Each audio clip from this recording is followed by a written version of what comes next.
The Honorable J.S. Malema.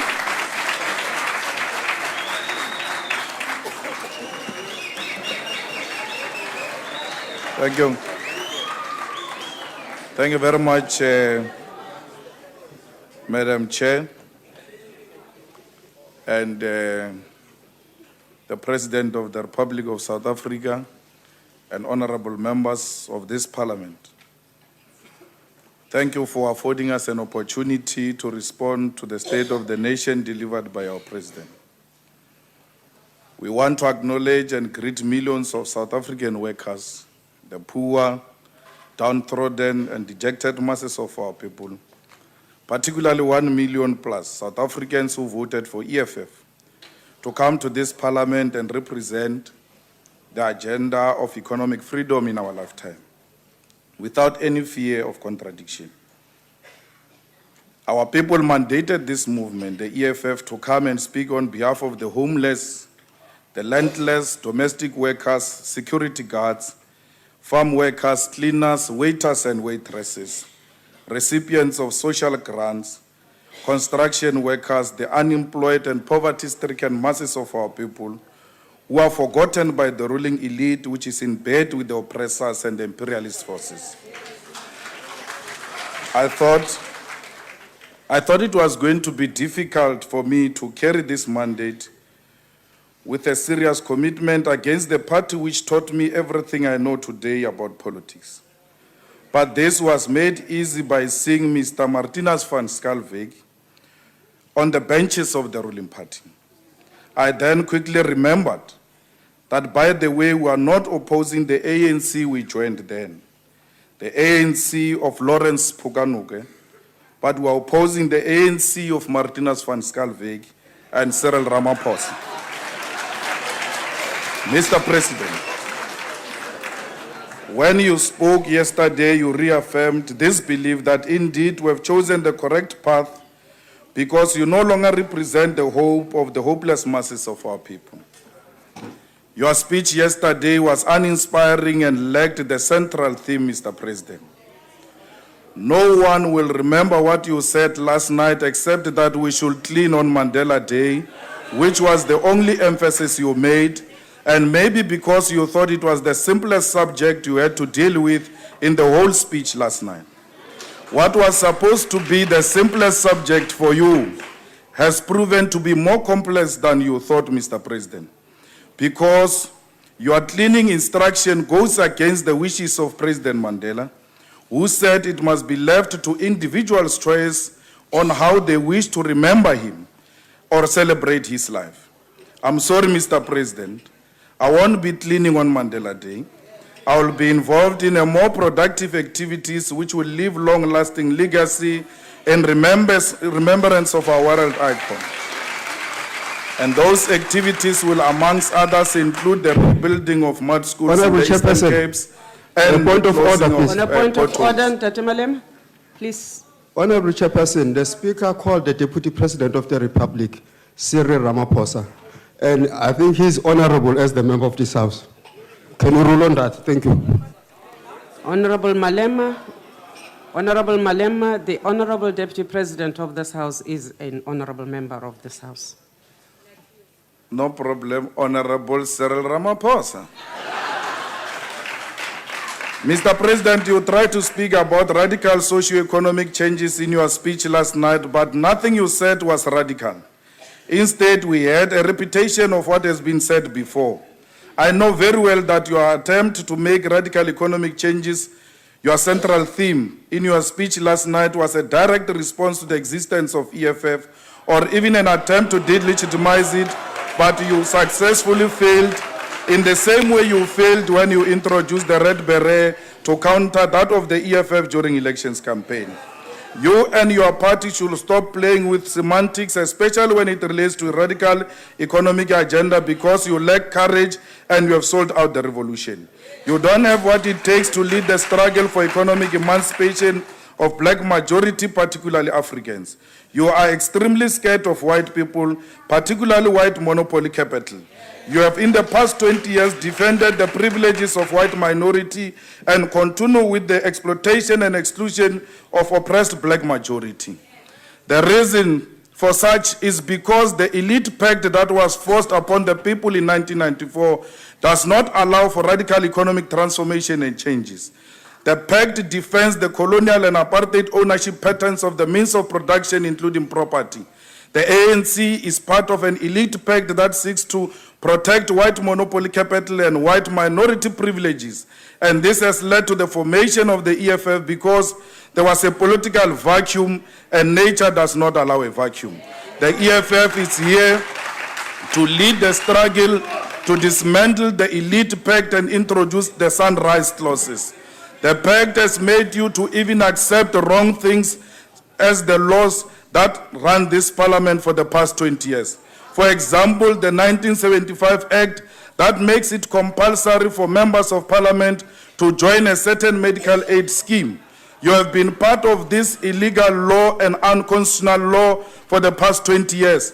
It only took the EFF less than 100 days to reject this law, and parliament lawyers have agreed with us that indeed this law was unconstitutional, a law you complied with.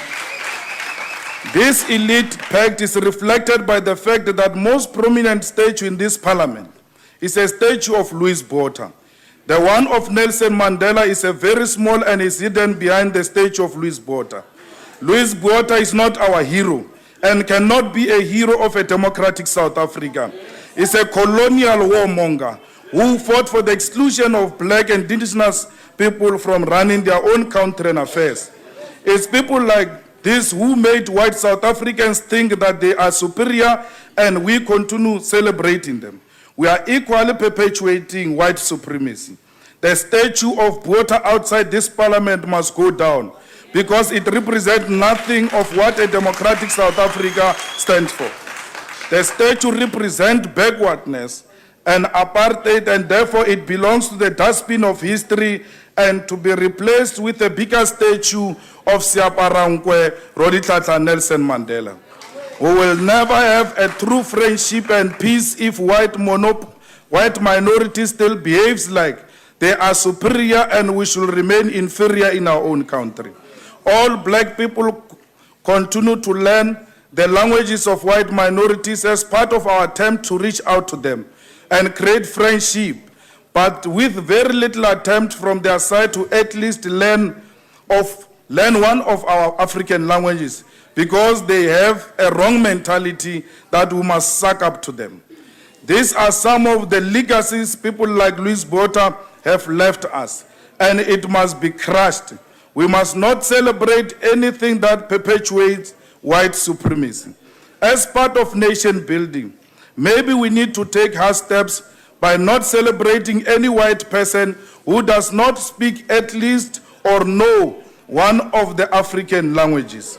If you have a white friend,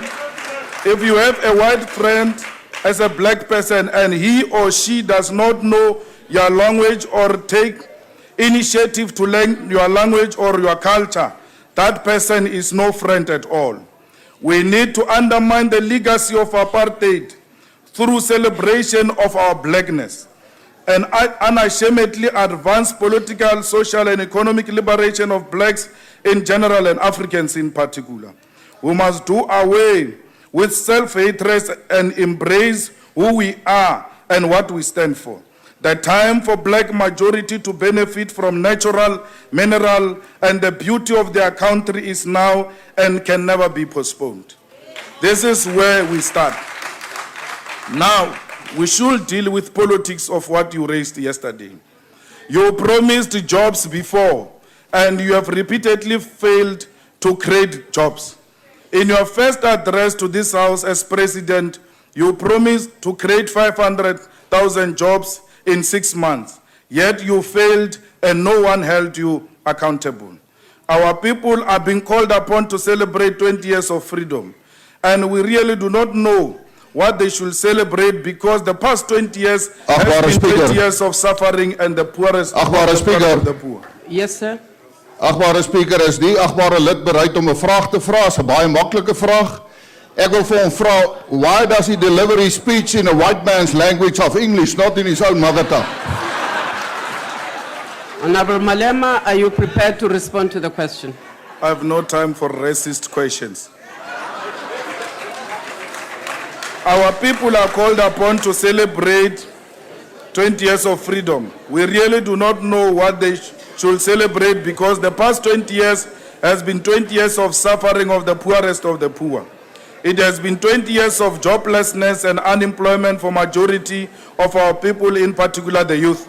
35% of South Africans Order, capable of members. working are unable, and majority of those who are employed are paid very low salaries. Mr. President, whatever you have said about jobs has been a false and inconsistent as the performance of your party for the past 20 years. However, you look at it, in 1995 unemployment was 15%, and now at this moment it is at 25% or 36% with an expanded definition. 70% of this demographic are youth. This is your legacy. You have more than doubled unemployment. More than half of the working people earn 3,300 or less. A third of all workers are now employed through labor brokers. And we must also remind you that 2014 is a year in which you said you would have halved unemployment in 2009. You also promised to distribute 30% of the land in this very year. You promised to halve poverty by 2014. You promised to provide security of tenure to 400,000 households who live in informal settlement. You keep making the same promises and misleading this House, and honorable members clap hands. They encourage this mediocrity, lack of leadership, and misleading of the nation and the poor.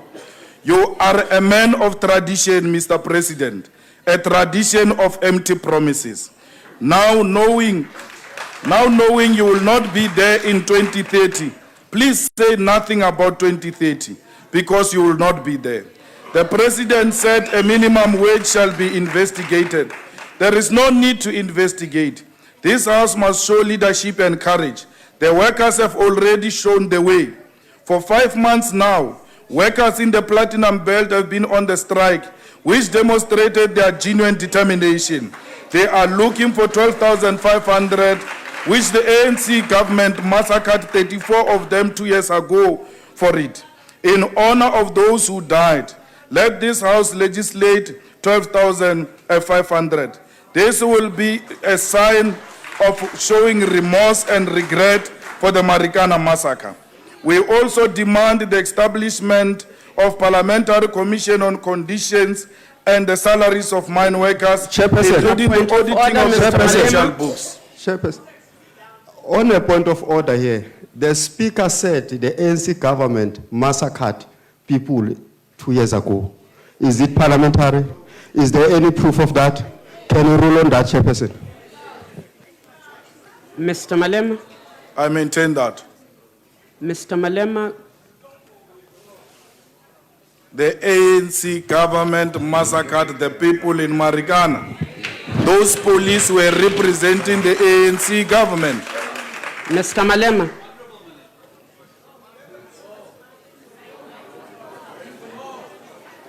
I'm not going to Morena. grow.